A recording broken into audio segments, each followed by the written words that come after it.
Yeah, you can feel the energy between these guys for sure. Really intense in here. I think the ref was making a little bit of a joke about the size. Yeah. Like, please stay in the center of the mat. I don't know if I can control I am you. this tall. Yeah. You both are this tall. Please don't.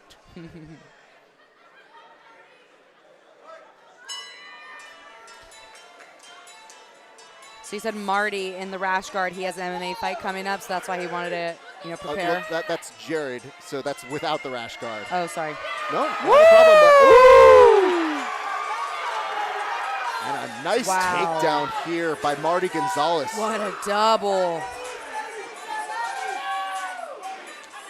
And, it looked like Jared was trying to switch out of it, doesn't quite get enough energy or space to do so.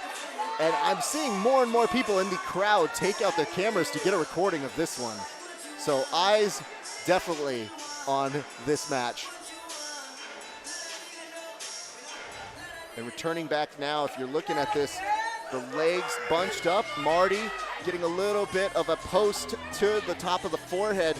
Jared's going to think about using this as a headlock opportunity. Does sweep off of it. Now is getting an opportunity to maybe work for a guillotine. Marty not fazed by it as that front row fearing for their lives. And yes, miss, I do believe you are making the right choice to try and get out of there. The referees are going to stop it, even though it did look like Marty Gonzalez was trying to go for a single leg or at least get some momentum to push him out. And now the group project bringing him back to the center of the mats. And we can let you know that woman in the front row is safe, at least for now. Oh, for a split second, Jared thought about going to attack that guillotine choke. Does not have it anymore. And now they go back to seeing who may secure another takedown in this position. If you're looking at that, Marty had an excellent start to this match.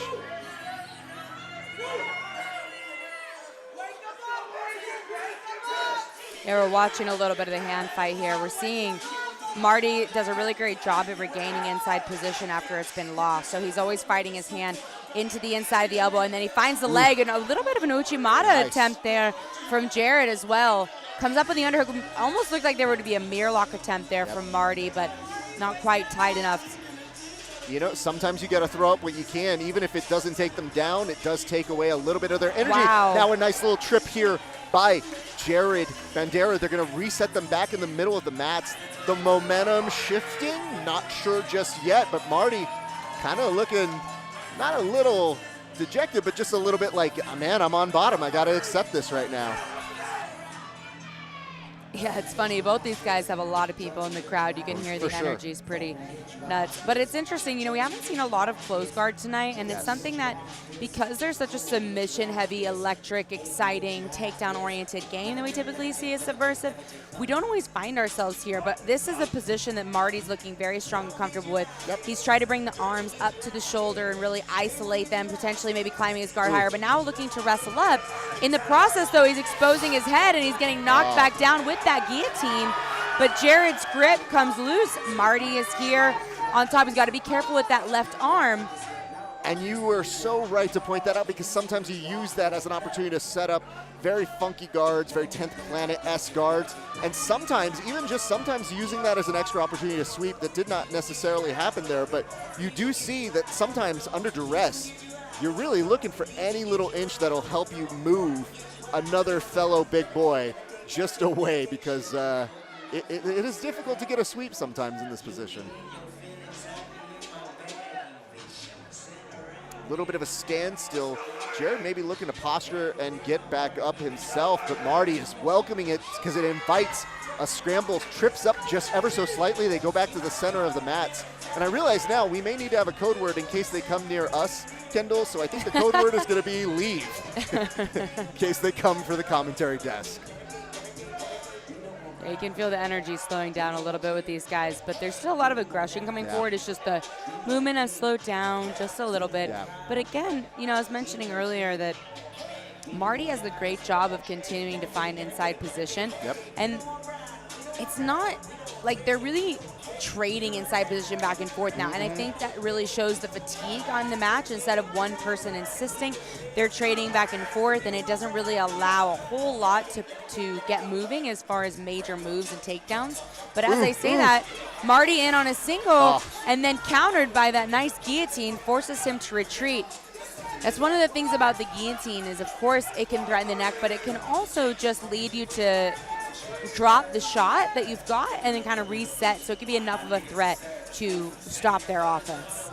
And I think the referee's letting them know we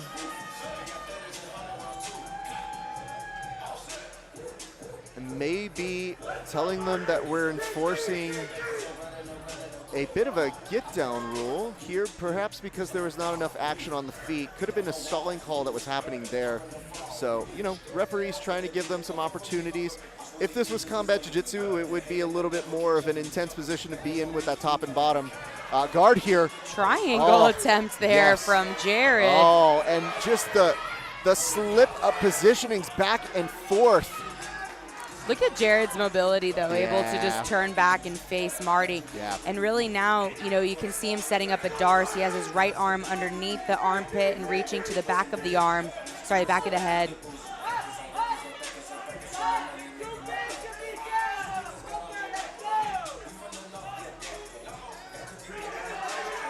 Marty's really working his way back up for a second there on the double on the edge of the mat. But that guillotine, Jared and he does gets get the tap. Wow. Well done. It took him a minute, and you see the effects of that match taking its toll on Marty, but Marty gave us a good 5 minutes of an incredible match there. So props to him. No real loser in this one. And, you know, I'll see if I talk to Jared Vanderaa here. Let's see what he had to say.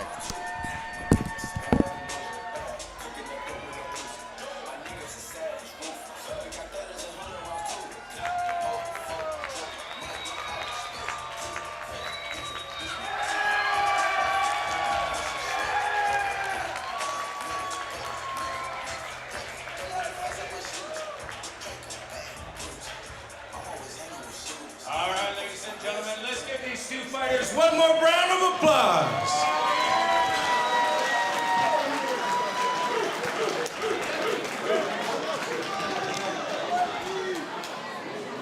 In a very competitive match, this match comes to an end at 4 minutes and 42 seconds of the 4 minutes and 42 seconds. Here's your winner by a tap-out victory due to a guillotine choke. Ladies and gentlemen, let's hear it for Jared Vanderaa. And let's hear it one more time for Marty Gonzalez.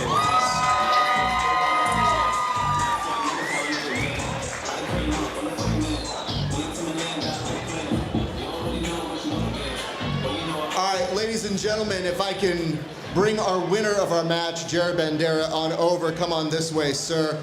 I notice you have something in your hands. What are you drinking here tonight? You know, a little soda, some soda jerk. Tastes yum. So, you want to try some? Go over there in the corner. Get white girl wasted, but, you know, call you Uber. Be smart and safe. Well, you know, you weren't smart and safe tonight. You were definitely high on the finish rate, sir. That was impactful. That was incredible to watch. Talk to me about the finish. Talk to me about that guillotine. You really wanted it, and you were able to get it. Like I told you guys yesterday, we cuddling up in here. We were making eye contact, and I like to get a little kinky and choke somebody. That's it. That is definitely it. Well, you got a fight coming up. Tell the people where they can see you next, sir. My next fight is Unified in Canada, UFC Fight Pass. Hopefully this is the last fight and I'm back into the big show. My man, congratulations to you on a hard-earned victory tonight. Thank you, ladies and gentlemen. Everybody, round of applause for Jared Vanderaa.